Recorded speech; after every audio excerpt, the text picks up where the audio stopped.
Sa isang bayan kung saan ang katarungan ay madalas na nabibili o naiipit sa ilalim ng mga makakapal na pader ng Kapitolyo, kilalang kilala ang pangalang Kapitan Rodrigo Rody Valderrama. Si Rody ay hindi lamang isang simpleng opisyal ng pulisya. Siya ang uri ng alagad ng batas na kinatatakutan at kinamumuhian ng mga karaniwang tao. Nakasuot ng malinis at plantsadong uniforme na may mga kumikinang na medalya. Sa likod nito ay nakatago ang isang pusong kasing itim ng alkitran. Ang kanyang matatag na pundasyon at lakas ng loob sa paggawa ng kasamaan ay nagmumula sa kanyang amain. Isang makapangyarihang senador sa gobyerno na kayang magbabago ng desisyon sa korte sa pamamagitan lamang ng isang tawag sa telepono. Dahil dito, naniniwala si Rody na siya ay hindi matatablan ng batas. Walang katapat at higit sa lahat, walang sino mang makapagpaparusa sa kanya. Ang paboritong pagkakitaan ni Rody ay ang mga kalsada. Araw-araw, nakatambay ang kanyang mga bataan sa mga pangunahing kalsada upang mangutong. Mula sa mga tricycle driver hanggang sa mga tindera sa bangketa, walang nakakaligtas. Ngunit ang pinakamalaking perwisyo niya ay pinapataw sa mga driver ng pampasaherong jeepney. Kabilang sa mga biktima ay si Mang Danilo, isang 55 taong gulang na driver. Si Danilo ay kilala sa kanilang lugar bilang isang tahimik, masipag at marangal na tao. Ang tanging pangkabuhayan ng kanyang pamilya ay ang lumang jeepney na minana pa niya sa kanyang ama.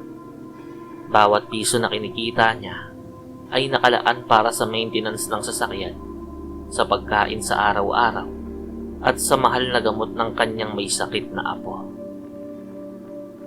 Isang maulang gabi ng Biyernes, huling biyahe na ni Mang Danilo. Pagod na pagod ang kanyang katawan. Ang kanyang mga kamay ay maitim dahil sa langis, at ang kanyang mga mata ay puyat, ngunit bakas ang ngiti dahil kumita siya ng sapat para sa gamot ng apo. Ngunit habang binabagtas niya ang madilim at bakbak na kalsada sa boundary, biglang humarang ang isang patrol car na may kumikislap na kulay pulang ilaw. Lumabas mula sa sasakyan si Kapitan Rody, kasama ang dalawa nitong armadong kasamahan. Amoy alak ang kapitan at halatang naghahanap ng mapag-iinitan. Lisensya mo! Malamig na sigaw ni Rody habang pinalalabas si Mang Danilo sa jeep. Inabot ni Mang Danilo ang kanyang lisensya habang nakayuko. Sir, ano po ba ang huli ko? Maayos naman po ang takbo ko at kumpleto ang papel ng jeep. Huwag ka nang mag-anong matanda, singhal ng kapitan. Kolorom itong ruta mo. At saka may ala ka pa. I-impound natin tong jeep mo at dadalhin kita sa presinto. Nagulat at natakot si Mang Danilo. Sir, pakiusap naman po. Hindi po ako umiinom eh. Dito po talaga ang ruta ko. At legal po ang mga papel ko. Ito lang po ang ikinabubuhay ng aking pamilya. Sumilay ang isang nakakadiring ngiti sa mukha ni Rody. Gusto mo bang makauwi ngayong gabi? Simpleng usapan lang. Mag-abot ka ng 5,000 piso ngayon din. Nanginig ang boses ni Danilo. 5,000? Sir, 500 lang po ang kinita ko ngayong araw. Ito lang po ang pambili ng gamot ng apo ko na may sakit eh. Pakiusap naman po. Maawa na kayo. Ikinagalit ni Rody ang pagtanggi ng driver. Para sa isang taong tulad niya, na sanay na makuha ang lahat ng gusto, ang pagtanggi ng isang mahirap na jeepney driver ay isang malaking insulto. Matigas ang ulo mo sigaw ni Rody. Bigla niyang pinalo ng hawak niyang baril ang mukha ni Mang Danilo. Bumagsak sa basang kalsada ang matanda. Dumurugo ang pumutok na labi. Hindi pa doon nagtapos ang pagpapahirap. Pinagtulungan ng dalawang pulis at ni Rodi na bugbugin si Mang Danilo. Pinagsisipa nila ito sa tiyan at sa dibdib habang nakahiga ito sa putikan. Nang halos hindi na makahinga ang matanda, kinuha ni Rodi ang lahat ng kita nito sa pitaka. Pinalambot ang gulong ng jeep at pinalayas ang duguan at walang laban na driver sa gitna ng ulan. Sumbong mo ako kahit kanino dyan. Sa korte, sa media, o kahit sa Pangulo. Tandaan mo, amain ko ang senador. Walang makakagalaw sa akin dito. Huling sigaw ni Rodi, kasabay ng pagpapaputok ng baril bago umalis sakay ng kanyang patrol car habang humahalakhak ang kanyang mga kasama. Nakarating si Mang Danilo sa kanilang kubo sa tulong ng isang nagmalasakit na kapwa driver. Grabe ang natamo niyang sugat. May baling pa nga, pasa sa buong katawan at halos hindi na makadilat ang isang mata. Nang makita ng kanyang asawa na si Aling Esther ang kalagayan ng katuwang sa buhay, hindi ito umiyak ng malakas. Hindi nag-hysterical. Sa halip, isang napakalalim at napakasama na katahimikan ng pumalot sa matanda. Ang mga mata ni Esther, na dating puno ng lambing, ay naging kasing lamig ng yelo at kasing lamlam ng madilim na gabi. Si Aling Esther ay hindi isang karaniwang babae mula sa kabundukan ng Siquijor. Bagamat matagal na siyang namumuhay ng tahimik sa lungsod, kasama si Mang Danilo, nagmula siya sa isang matandang lahi ng mga mangkukulam. Ang kanyang mga ninuno ay ang mga tagapangalaga ng sinaunang katarungan. Ang katarungang hindi kayang ibigay ng mga bulag na hukuman at mga nababayarang kapulisan. Habang ginagamot at pinupunasan ni Esther ang mga pasa at dugo sa katawan ng kanyang asawa, narinig niya ang kwento at ang pangalan ng nagparusa rito, Kapitan Rodrigo Valderrama. Esther, huwag ka nang gumawa ng kahit ano. Mahinang pakiusap ni Mang Danilo habang sumusuka ng dugo sa palanggana. Makapangyarihan sila. Amain niya ang senador. Baka balikan nila tayo at patayin. Tumingin si Aling Esther sa asawa. Hinawakan ang malamig nitong kamay at mahinang bumulong. Huwag kang mag-alala, Danilo. Ang batas ng tao ay kayang bilhin ng pera ng kanyang amain. Ngunit ang batas ng lupa at dugo ay walang kinikilingang senador. Nang makatulog na si Danilo dahil sa gamot, pumasok si Aling Esther sa isang maliit at nakatagong silid sa likod ng kanilang kubo. Ang silid ay walang bintana at may amoy ng lumang lupa, tuyong dahon at usok ng kandila. Sa gitna ng silid ay may isang maliit na altar na gawa sa maitim na kahoy. Nakapatong doon ang isang botelyang may lamang mantika na may nakalutang na mga ugat ng halaman.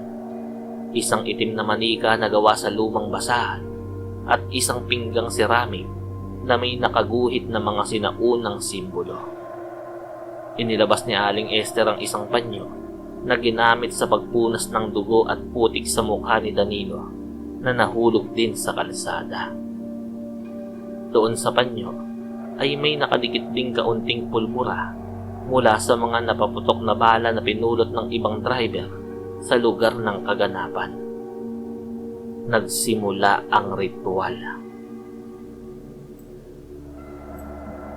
Nagtirik si Aling Esther ng 3 maitim na kandila. Ang apoy ay hindi gumagalaw kahit may simoy ng hangin. Kumuha siya ng isang karayom na may kalawang at idinusok ito sa sarili niyang daliri. Pinatulo niya ang sarili niyang dugo sa manika habang binibigkas ang isang sinaunang orasyon sa wikang hindi na nauunawaan ng ordinaryong tao. Inuutusan ko ang lupa na kinatapyasan ng kanyang sapatos. Bulong ni Aling Esther, habang ang kanyang boses ay tila dumadagungdong sa loob ng maliit na silid.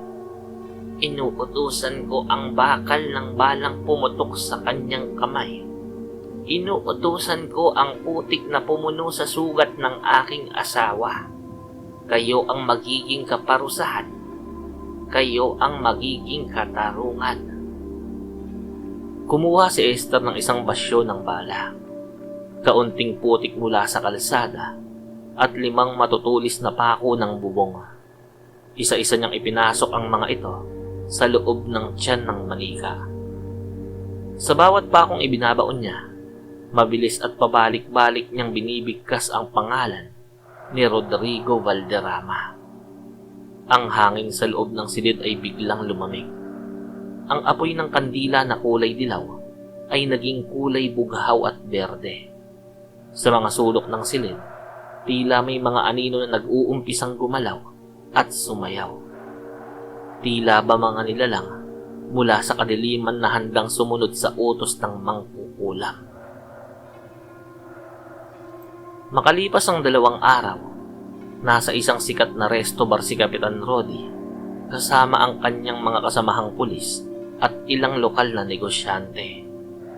Nagdiriwang sila para sa isang matagumpay na illegal na transaksyon. Puno ng tawanan, inuman, at malakas na musika ang mesa. Sir Rodi, balita ako, nagwala ka na naman noong Biyernes Biro ng isang sarhento habang nagbubuhos ng mamahaling alak. Baka ireklamo ka ng driver na yun sa CHR O kaya naman, baka samain mo.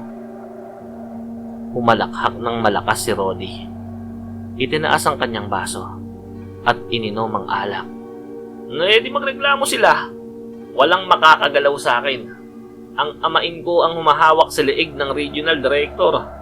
Isang salita ko lang, matatanggalan ng trabaho ang sino mga harang sa akin. Ngunit sa gitna ng kanyang pagmamayabang, biglang naramdaman ni Rodi ang isang kakaibang pakiramdam sa kanyang tiyan. Tila ba may isang malamig na kamay na kumukurot sa kanyang bituka. Napatigil siya sa pag-inom. Sir, ayos lang ba kayo? Tanong ng katabi niya nang makitang biglang namutla ang kapitan. Oo. Baka naparami lang ang kain ko ng taba. Sagot ni Rodi habang humahawak sa kanyang tiyan. Ngunit ang simpleng kirot ay mabilis na nagbago. Naging isa itong matinding sakit na tila ba may nagpupumilit na magpunit ng kanyang mga lamang loob sa kanyang tiyan. Ang kanyang tiyan ay biglang lumaki at tumigas. Tila ba nagkaroon siya ng napakabigat na bato sa loob. Biglang nabilaukan si Rodi. Nagsimula siyang umubo ng napakalakas. Isang ubo na nanggagaling mula sa kaibuturan ng kanyang baga.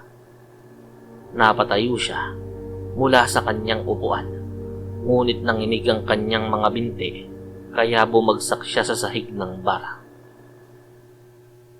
Nagtakipan ng bibig ang mga tao sa paligid nang magsimulang sumuka si Rodi sa gitna ng bar. Ngunit ang lumabas sa kanyang bibig ay hindi alak o kinaing pagkain. Unang lumabas ay isang maitim, mabaho, at malapot na putik. Ang parehong uri ng putik sa bakbak na kalsada kung saan binugbog niya si Mang Danilo. Ang amoy nito ay kasing sangsang ng nabubulok na bangkay. Diyos ko po, ano yan? Sigaw ng isang waitress habang nagtatakbuhan ng mga customer palabas dahil sa takot. Hindi nagtapos doon ang kinahinatnan ng kapitan. Habang nakaluhod sa sarili niyang suka, naramdaman ni Rodi ang isang matinding hiwa sa kanyang lalamunan. Tila ba may matalas na bagay na umaakyat mula sa kanyang tiyan patungo sa kanyang bibig. Humihiwa sa kanyang esophagus at dila. Daing ni Rodi. Ngunit ang kanyang boses ay napalitan ng tunog ng napupunit na laman at bumubuluwak na dugo. Sa panibagong pagsuka niya, may umagaw sa pansin ng lahat. Ang tunog ng bakal na tumatama sa semento.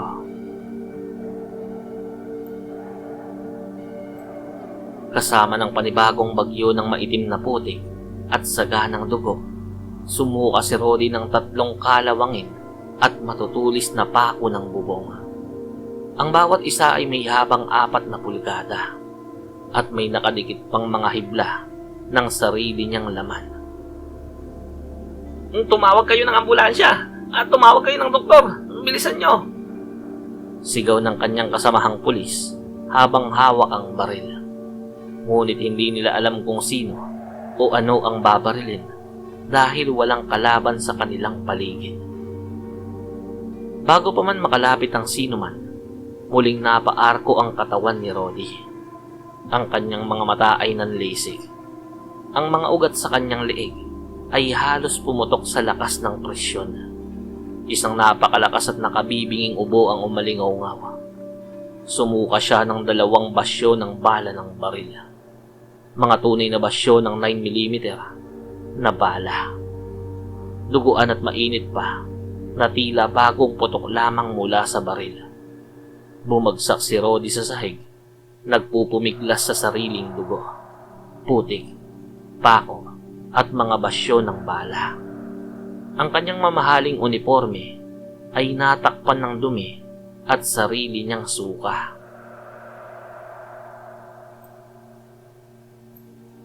Mabilis na dinala si Kapitan Rodi sa pinakamalaking pribadong ospital ng lungsod. Dahil sa impluwensya ng kanyang amain na senador, ang pinakamagagaling na espesyalista, surgeon at dalubhasa ay ipinatawag upang suriin at gamutin siya. Ikinabit sa kanya ang mga pinakamodernong makina. Binigyan siya ng malalakas na painkiller at isinailalim siya sa X-ray at CT scan. Ngunit ang mga resulta ng mga doktor ay nagdulot lamang ng takot at pagkalito ng lahat. Sa mga CT scan monitor, kitang-kita ng mga doktor ang hindi maipaliwanag na pangyayari. Sa loob ng tiyan at bituka ni Rodi ay may mga namumuong kumpol ng putik at mga matutulis na bakal na tila kusang nabubuo mula sa wala. Sa tuwing tatangkain ng mga doktor ang operahan siya upang alisin ang mga yun, ang mga instrumento sa pag-opera ay nababali. O kaya naman ay nagkakaroon ng hindi maipaliwanag na power failure sa loob ng operating room.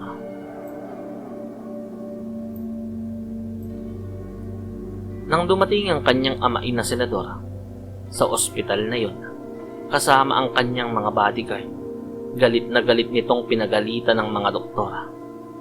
Mga walang kwenta! Sigaw ng senador sa mga doktora. Binabayaran ko kayo ng milyon-milyon.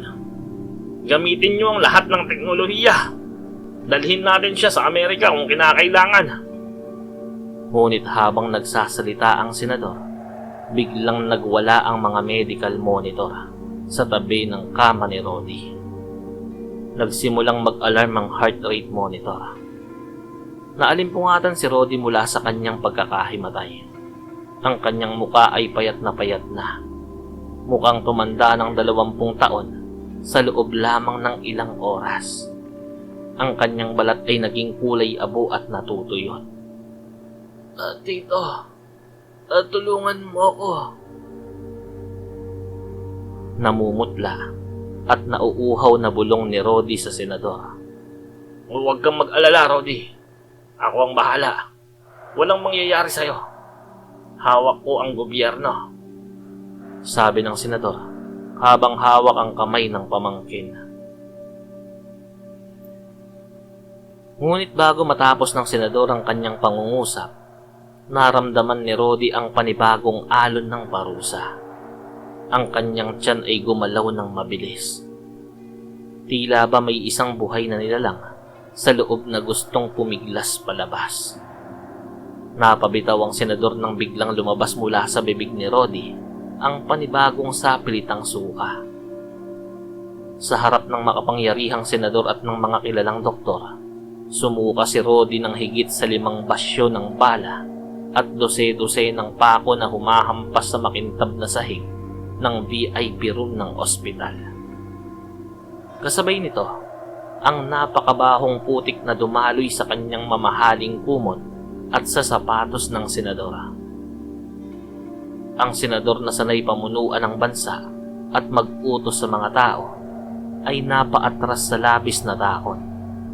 Ang kanyang pera, kapangyarihan at mataas na posisyon sa gobyerno ay walang anumang magawa laban sa hindi nakikitang lakas na sumisira sa kanyang pamangkin mula sa loob. Sa loob ng 1 linggo, ang kwento tungkol sa misteryosong sakit ni Kapitan Rodi ay kumalat sa buong bayan at maging sa mga balita. Ang dating kinatatakutang pulis ay naging isang kaawa-awang nilalang. Hindi siya makakain ng kahit na anong pagkain o makainom man lang ng tubig. Bawat patak ng tubig na pumapasok sa kanyang bibig ay agad na nagiging putik sa kanyang tiyan at isinusuka rin niya kasama ang mga pako at basyo ng bala. Araw at gabi, walang patid ang kanyang paghihirap. Ang kanyang lalamunan ay sira-sira na, sa gasgas ng mga matutulis na pako. Ang kanyang boses ay nawala na rin, at ang tanging maipagkakaloob lamang niya ay ang mga ungol ng matinding sakit. Ipinadala siya ng kanyang pamilya sa iba't ibang ospital. Ngunit pinalalabas din siya dahil walang anumang medisina ang nakapagpapagaling sa kanya. Sa huli, dinala siya ng kanyang amain sa isang nakatagong rest house upang itago sa media ang nakakikilabot nitong kalagayan. Isang hapon, habang nakahiga si Rodi sa kanyang kama sa rest house, nanlalabo ang kanyang mga mata at dahan-dahang nawawalan ng malay dahil sa kawalan ng sustansya at matinding sakit. Sa kanyang panaginip o sa kanyang mga huling sandali ng kamalayan, nakita niya ang isang anino na nakatayo sa dulo ng kanyang kama. Iyon ay ang mukha ng isang matandang babae na may malalim na mga mata. Si Aling Esther. Ang kapangyarihan mo at ng iyong amain ay hanggang ibabaw lamang ng lupa. Narinig ni Rodi ang isang boses sa kanyang isip. Malamig at walang habag. Ngunit ang dumi, ang bakal, at ang dugo na ginamit mo sa pagpapahirap sa mga walang kalaban-laban ay babalik sa iyo hanggang ikaw ay maging alikabok. Nais sumigaw ni Rodi. Nais niyang humingi ng tawad. Nais niyang ibalik ang mga perang kinulimbat niya. Ngunit wala nang boses na lumalabas sa kanyang bibig. Ang huli niyang naramdaman ay ang pagbara ng huling malaking kumpol ng putik at pako sa kanyang lalamunan, na tuluyang humarang sa kanyang paghinga. Pumanaw si Kapitan Rodrigo Valderrama nang walang karangalan. Nakahiga sa sarili niyang duguan at mabahong suka, habang ang kanyang amain na senador ay walang nagawa kundi ang tumitig sa bangkay ng pamangkin na nawalan ng halaga sa harap ng mas mataas na katarungan. Samantala, sa isang simpleng kubo sa gilid ng bayan, tahimik na inayos ni Aling Esther ang kanyang maliit na altar. Inilagay niya ang isang takip sa botelya ng mantika. Pinatay ang 3 itim na kandila at dahan-dahang binuksan ang bintana upang papasukin ang sariwang hangin at ang liwanag ng araw. Sa labas, nakaupo si Mang Danilo sa papag. Magaling na ang mga pasa. Nakatitig sa kanyang lumang jeepney na handa nang muling bumiyahe sa kalsada. Isang kalsada na ngayon ay malaya na mula sa takot at kapangyarihan ng isang kotongerong pulis.